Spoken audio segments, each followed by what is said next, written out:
ஜல்லிக்கட்டுக்காக ஒரு கிராமமே தயாராகி வருகிறது. எப்படி, எதற்காக என்பதை விளக்குகிறது இந்த தொகுப்பு.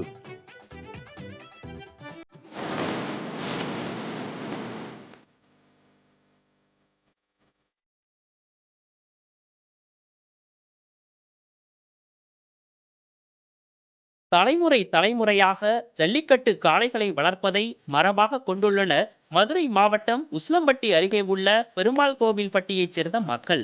அதுவும் வீட்டிற்கு ஒரு காளை அல்ல, ஒவ்வொரு வீட்டிலும் 2 to 5 வரை ஜல்லிக்கட்டுக்காக நாட்டு மாடுகள் வளர்க்கப்பட்டு வருகிறது. அவனியாபுரம், பாலமேடு, அலங்காநல்லூர் என புகழ்பெற்ற ஜல்லிக்கட்டுகளில் பரிசுகளை அள்ளி வருவதற்காகவே காளைகளை ஆண்டு முழுவதும் பராமரிப்பதாக கூறுகிறார்கள் இந்த கிராம மக்கள். பரம்பரையாக நாங்கள் ஜல்லிக்கட்டு வளர்ப்போம். அதே எங்களுக்கு தொழில் மாதிரி, குலதெய்வம் மாதிரிக்கு. ஜல்லிக்கட்டுனா உயிர் நல்லா பாதுகாப்பாக அடிக்க மாட்டோம். நல்லா நாங்கள் அதுக்கு ஒரு பேர் சொல்லி கூப்பிடுவோம். இந்த மாட்டுக்கு இன்ன கலரு, இன்ன பேர் அப்படின்னு சொல்லி கூப்பிட்டோன்னே எங்கள் பின்னாடியே வரும்.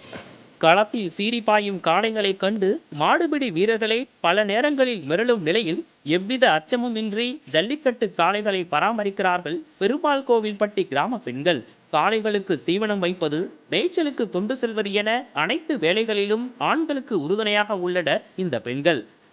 சிறுவர்கள் முதல் எங்கள் அம்மா, எங்கள் அப்பா எல்லா பேருமே மாட்டை வந்து தனக்கு பிள்ளை மாதிரி பார்த்துக்கிடுவாங்க. நான் சும்மா ஒரு டைம் பார்த்துட்டு நாங்கள் போயிடுவோம்.